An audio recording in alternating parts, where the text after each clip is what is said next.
Hello guys, welcome back. In this video I'm going to show how to hide likes and view count on Instagram posts.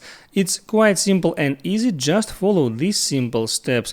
So first I need to open up Instagram, then get in profile, then tap on this three lines icon at the top right to get in menu, then settings, privacy and posts. And here at the very top I see this option hide like and view counts. If I'll enable it, I wouldn't see the total number of likes and views on posts from other accounts.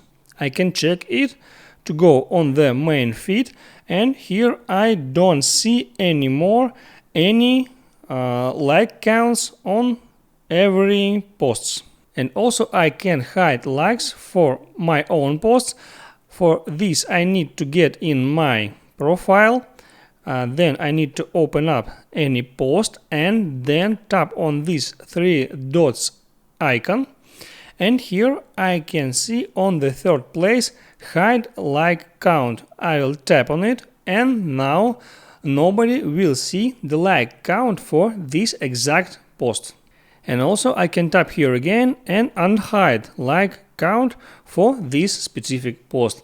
So now you know how to hide likes, and so now you know how to hide like counts on Instagram. Make sure you like this video if this information was helpful for you, and see you next time.